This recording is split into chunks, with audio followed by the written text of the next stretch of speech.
परंतु क्रम चुकलेला आहे. परंतु या सर्वांची मी माफी मागतो. पहिल्यांदा ज्यावेळेस वरिष्ठ बोलत असतात त्यावेळी मी नंतर कधी बोलत नाही. मी फक्त शुभेच्छा देईन. मार्गदर्शन तर अनेकांनी केलेलं आहे.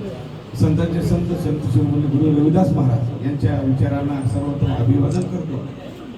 आणि राष्ट्रीय चर्मकार महासंघाचे संस्थापक अध्यक्ष माजी समाज कल्याण मंत्री सन्माननीय चर्मकार उदय सम्राट बबनराव उर्फ आमचे नानासाहेब बोलत यांच्या नेतृत्वाखाली आज राष्ट्रीय चर्मकार महासंघाच्या माध्यमातून समाजभूषण असलेले शिवाजीराव साळवे यांचा या ठिकाणी प्रवेशाचा कार्यक्रम आणि संवाद मेळावा जो आयोजित केला आहे त्या आयोजित कार्यक्रमात आलेले सर्व मान्यवर आणि जमलेल्या उपस्थित माझ्या बंधू आणि भगिनींनो, खरं तर नानांचं मार्गदर्शन ऐकण्यासाठी मी प्रत्येक ठिकाणी जात असतो. खोटं वाटेल पण हे खरं आहे. कारण नानांच्या मार्गदर्शनामुळे आम्हाला स्फूर्ती मिळते, प्रेरणा मिळते.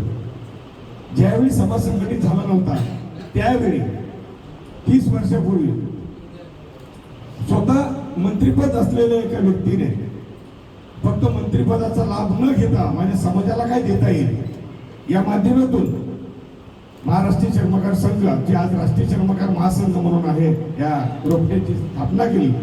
आणि आज या रोपट्याचा वटवृक्ष झालेला आम्ही स्वतः सगळेजण पाहत आहोत. मी तुम्हाला एवढं सांगेल की वटवृक्ष जरी असला, आज मोठा वटवृक्ष झाला आणि त्याला फळं येत असतील तर ती फळं आहेत ना फांद्याला येतात, त्या बुंद्याला येत नाहीत. नाना आमच्या त्या वटवृक्षाचे बुंदे आहेत, मूळ आहे. आणि फळं हे आमच्यासारख्या सर्वसामान्य कार्यकर्त्याला मिळतात, पण आम्ही ती घेऊ शकत नाही.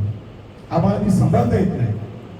आम्ही हेवेदावे करत असतो, आम्ही मध्ये आणतो आणि आम्ही जे काम करतो ते आम्ही जास्तीत जास्त दाखवण्याचा प्रयत्न करतो. परंतु जे काम नानांनी केले समाजामध्ये, तळागाळामध्ये ज्या गोष्टी केलेल्या आहेत त्या खरं तर समाजापर्यंत, तळागाळापर्यंत न्यायचं काम हे आमचं आहे.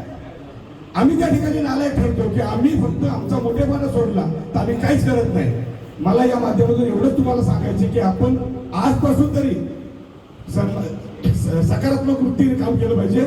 आपल्या नानांनी संघटनेसाठी, आपल्या नानांनी समाजासाठी आणि या संघटनेच्या माध्यमातून काय काय दिलंय, काय काय देत आहे, काय काय भोगलंय हे लोकांपर्यंत पोहोचवलं पाहिजे.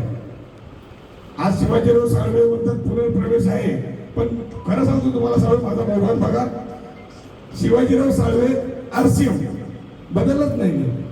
कारण तुम्ही आरसीएम दिला, माझा मोबाईल इकडे आहे बघा, तुम्ही खोटं बोलत नाही. मी आरसीएम ते तसंच आहे.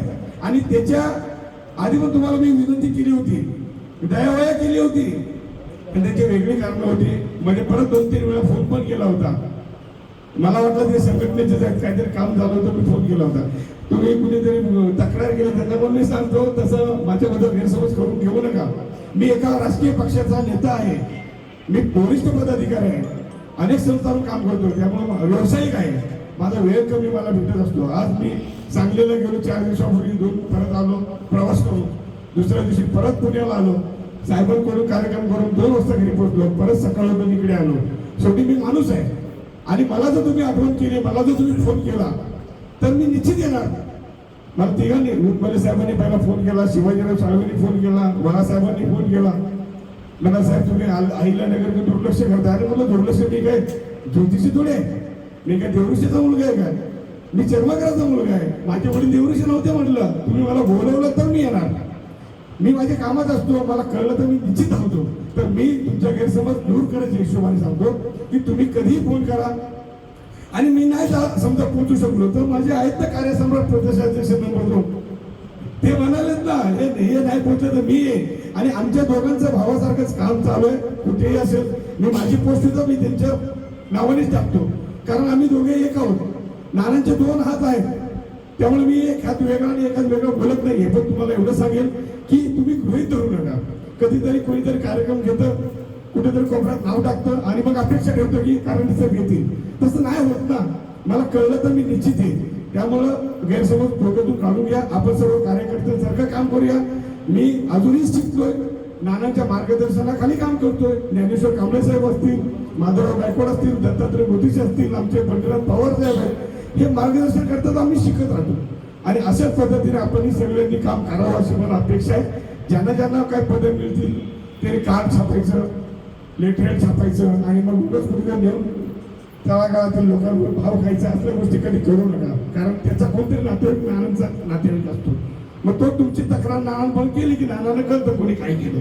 त्यामुळे आपण काय करूया, आपण संघटनेचं नाव मोठ्या करण्यासाठी आपण सर्वजण नानांचे कार्यकर्ते आहोत अशा पद्धतीने आपण काम करूया. आणि मी तुमच्याकडूनही हीच अपेक्षा व्यक्त करतो.